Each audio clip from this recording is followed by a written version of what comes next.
Hello. Today we will be presenting our Global Multimodal Impact Simulator project.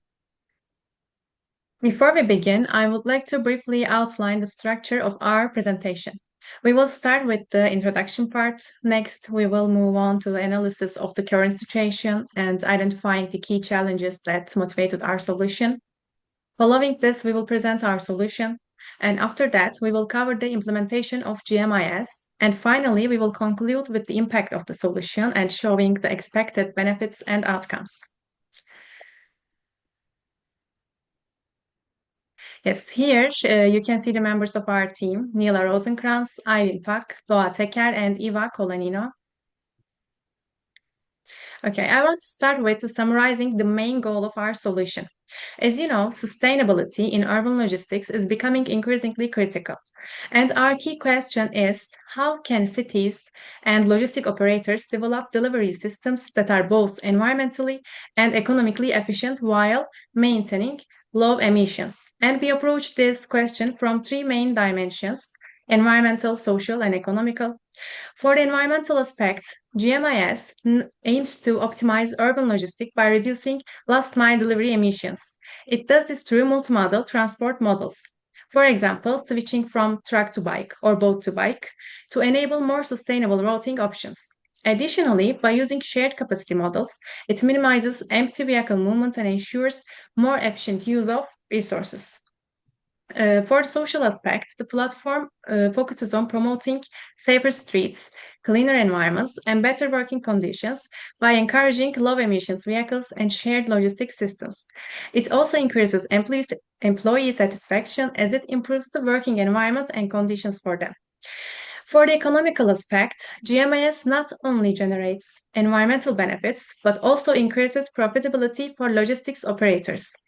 Through data-driven route optimization and load sharing, it reduces the cost per delivery. This allows logistic companies to become both more sustainable and more profitable. Here we can see the main problems that the system aims to solve. Last mile delivery is one of the most polluting stages of the logistic chain. Traffic congestion and air pollution negatively impact both citizens and delivery workers. Moreover, this stage accounts for more than 50% of total shipping costs. Especially according to Accenture's The Sustainable Last Mile report, last mile delivery accounts for 53% of total shipping costs. Despite this, the level of digitalization remains low, and operations are often carried out without sufficient data. Finally, from a technological perspective, existing systems are fragmented and data siloed. So this makes it difficult to test and integrate low emissions alternatives effectively. So GMIS directly addresses this complex structure.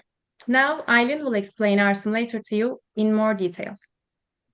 Thank you, Doğa. And because of the challenges Doğa just presented, we would like to introduce the Global Multimodal Impact Simulator as our solution. GMIS is an interactive digital twin platform that helps cities and logistic operators visualize and optimize urban deliveries through multiple transport modes. Unlike traditional route optimizers that focus only on efficiency, GMIS brings together three dimensions: economic, environmental, and social performance in one unified tool. It enables decision makers to explore alternative delivery scenarios, evaluate their impact instantly, and choose the most sustainable and cost-effective option. The simulator's algorithm doesn't just calculate emissions, it shows the trade-offs between cost, time, and carbon impact in real time through a transparent impact dashboard. In short, GMIS turns sustainability from an ambition into an action plan, a clear, reliable roadmap that helps cities and logistic operators act smarter, cleaner, and more profitably. To develop GMIS, we focus on building a truly global solution for last mile delivery. That's why our first version includes 10 cities across 4 continents from Europe, Asia, Africa, and Americas. Each city brings a different context: advanced multimodal systems in London and Amsterdam, fast-growing markets like Mumbai and Nairobi, and unique geographies such as Istanbul and Sao Paulo. By testing GMIS in such diverse environments, we ensure that our platform is not just theoretical, is practical, scalable, and ready for real-world adoption worldwide. Now let's look at how GMIS actually works. It starts with three key inputs: city data, things like road networks, emission zones, and local regulations; fleet data, vehicle types, fuel or energy sources, and their performance; and delivery demand profiles, timing, route density, and parcel volumes. All of this information is processed through an open source routing algorithm called OSRM, which simulates real delivery routes across different transport modes, trucks, bikes, trams, or boats, while considering each city's actual infrastructure and rules. The results appear in the impact dashboard, where users can instantly compare different scenarios, baseline versus optimized, and clearly see how each choice affects cost, delivery time, and carbon emissions. In other words, GMIS turns raw data into actionable insights, making sustainability measurable, visual, and ready for decision making. Next, Nila will talk about impact of the GMIS. Yes, thank you, Eileen. So after Eileen explained to you how the GMIS works in the background, I'd like to show you our user interface. So on the left side, you can see our control bar. There's a drop-down field where you can choose one of the 10 cities that we located. And for presentation purpose, we will use Hamburg here. So you can type in every start and address in the Hamburg area here. We will use the Winsener Landstraße here, and the tool will show you what modes are allowed in the city. And then you can type in a destination address. We will use the Mönckebergstraße in this case. And then you can type in your baseline transportation mode. We will stick with the truck here, and we want to route our delivery via a micro hub. We chose 10 dummy micro hubs here, and we will use the Hafen City in this case. And then you have a slider where you can decide if you want to focus on cost or emission. And then the tool will show you a map with the pin in the destination address, the micro hub address, and the start address, and also give you the data like cost, emission. And then you have three options. You have a lowest emission option, you have a lowest cost option, and you have a best combined option. And you can choose, and you can see that the transportation modes change based on which option you choose. And then you have the impact dashboard, where you have the environmental, social, and economical data, but we also included some supportive regulation and policies. Since we're still using dummy data due to limited data availability, it's important to conduct some real-world validation. So we chose 3 pilot cities, New York, London, and Amsterdam, and we can then replace dummy data with live city and fleet inputs for realistic, localized results. And by that, we were able to receive proof of concept for the accuracy of our model. Additionally, open source routing and geospatial fusion enables reproducible, comparable results across cities, and modular city packs make the expansion to new cities simple and quick.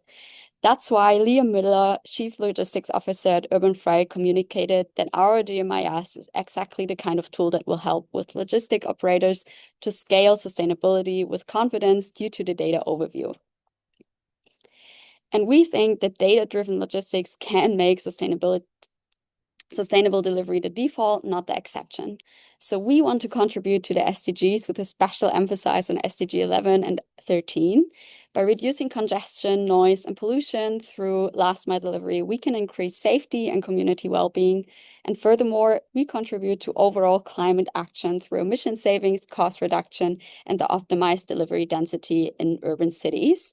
Another wonderful aspect of our solution is that it directly supports the upcoming UN Decade of Sustainable Transport, launching on December 10th. Our approach aligns closely with Resolution A78-148, which focuses on strengthening connections across all modes of transport to advance the SDGs. And the impact is huge of our tool. Through our tool, we could reduce cost per kilometer by 5 to 15% and CO2 emissions even up to 30%. And the payback period of introducing the new last mile delivery mode could be less than 12 months. We could also reduce noise and traffic congestion by up to 25%, another great social aspect. Through, of course, Such an impactful tool comes with risks, but we believe that we have the right solution for them. So first of all, city data varies widely. Missing or inconsistent inputs may reduce the accuracy of simulation results, and to avoid reduction of data quality, we use fallback algorithms in our tool and localized city packs to fill the data gaps, which will be supported by partnerships with research facilities and cities for continuous verification. Besides the data, we also have diverse regulatory frameworks across the cities and countries, which could slow the adoption down. For example, Germany has other emission regulations than the US, and that's why we would like to introduce a three-tier certification model that includes tool certification, city certification, and operator certification. And of course, adoption cannot be guaranteed. Logistics operators may resist change due to tight margins or an unclear ROI. So that's why our dashboard with the user interface is so important to demonstrate the results. Furthermore, we will include a cost-sharing adoption model to minimize the risks for cities and carriers. And the most important risk is probably about concerns over data ownership, privacy, and cross-border use. So we also developed a strategy here to ensure data sovereignty. Each city will retain their ownership by localizing the hosting at first, and at the same time, we ensure encryption and compliance with certain ISO laws combined with regional privacy laws. Now, Ava will give you a future outlook. Thank you, Nilo. And now looking at the future outlooks, with the first one, interrogate real-time data layers. Our next step with this would be to connect live APIs with fleets, IoT systems, and city data. Our goal with this is to enable real-time routing, carbon tracking, and congestion insights. Next, introduce City Pack Library. Our next step with this is to develop modular city templates. Our goal with this is to scale rapidly with minimal setup and local calibration. Next, introduce excuse me, predictive and policy scenario layers. Our next step with this is to add simulation engine for future policies and urban measures. Our goal with this is to quantify efforts of regulations on cost, emissions, and service. Next, full supply chain impact modeling. Our next step with this is to expand GMIS scope from last mile simulation to full end-to-end supply chain impact modeling. Our goal with this is to link urban delivery data with upstream logistic flows to measure from origin to destination. Now for our load optimization platform, this is only a mock-up. It is not included yet in our simulation, but our next steps with this would be to interrogate platform in the global multi-module impact simulator. Our goal with this is to cut empty mileage and enhance efficiency across modes in one tool. This can enable carriers to identify overlapping routes, share vehicle capacity, and coordinate deliveries across multiple operators. This can not only help improve our route, but we can match our transportation travels and deliveries through our GMIS. This is to help with our goal of empty mileages and to use the capacity of delivery modes, which can help cut costs. Throughout this video example, you can observe the different functions and modules being used.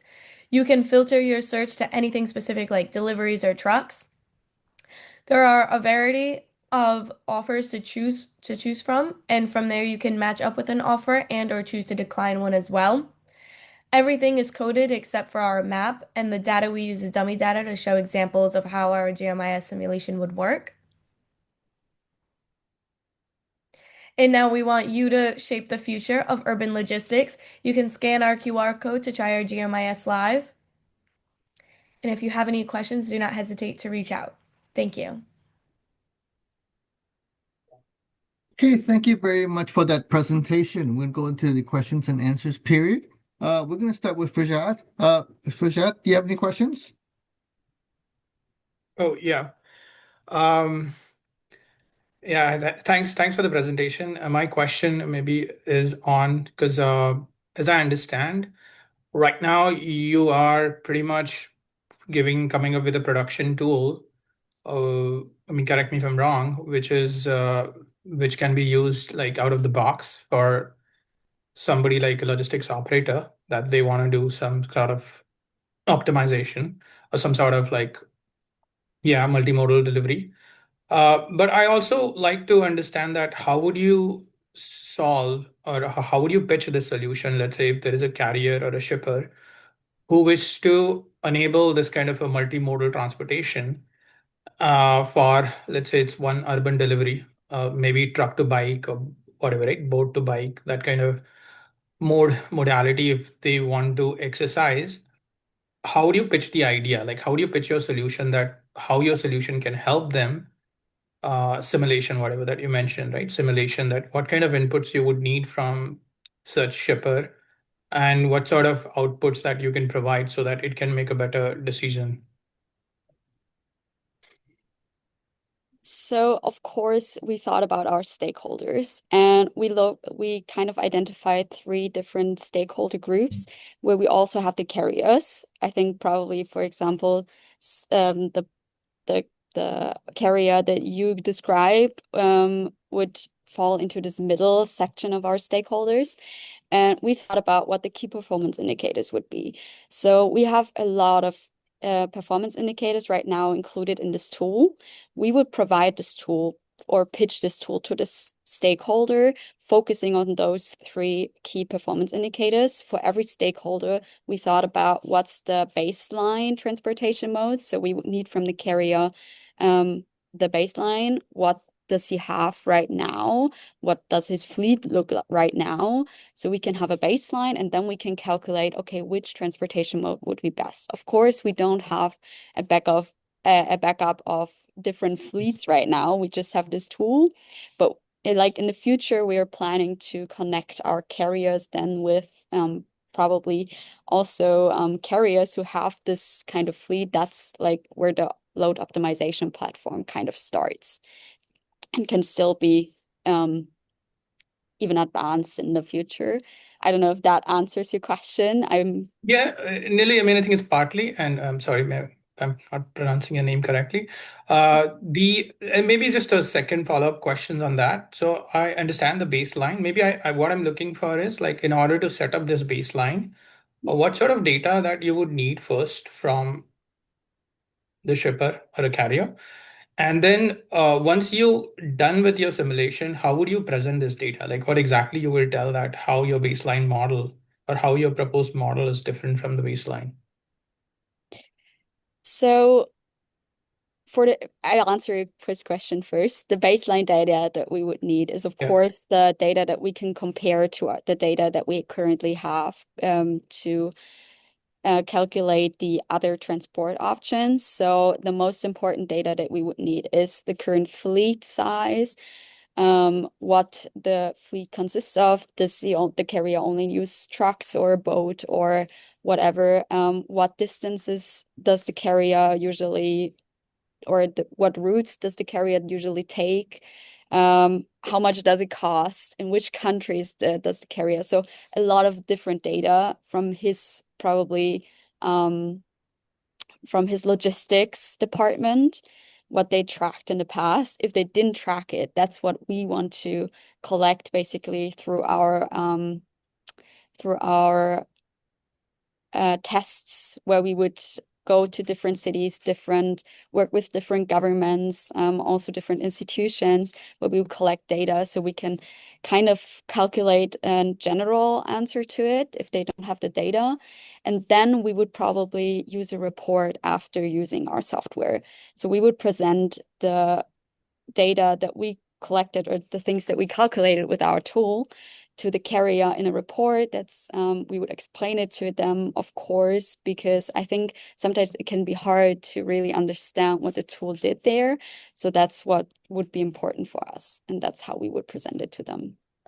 Okay, and my last question is more on this aspect of, like, let's say if we uh, we migrate to this multimodal transportation, what kind of new entities or new players that, I mean, entities, when I say, it could be physical entities that we would need to add, and also some of the players, the human players, other than the logistics provider, the big guys.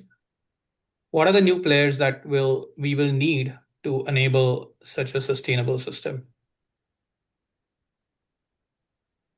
So I think there are multiple players that we would need. It really depends what the tool would say, which transportation mode would be best.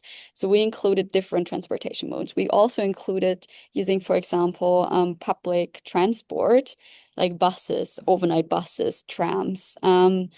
And we would, for example, need cities or a government for this to fuel this transportation mode. On the other hand, we would need, of course, the workers, always a social aspect that we have to consider. If we, for example, change the fleet from truck to cargo bike, then we would need other workers for it. So that's something that we have to consider, another stakeholder. Yeah, so I think there are just multiple, and it depends what the solution would look like for each. Thank you. Yeah, thank you. Right. Yeah, I think Thank I'm you, good with Fajat. my questions. Yeah. Dr. Tham, do you have questions for the team?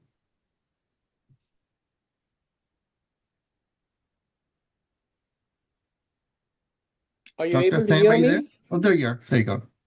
Okay, sorry. Thank you for your presentation.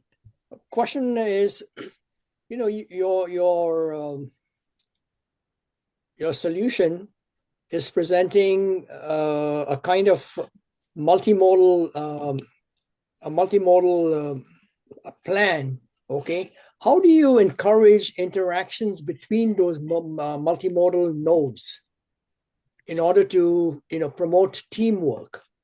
For example, if I'm using a bike and I'm using a bus or whatever or a van, that's your suggestion. But how can the team that makes the multimodal transportation possible interact with each other? Is there any section for that?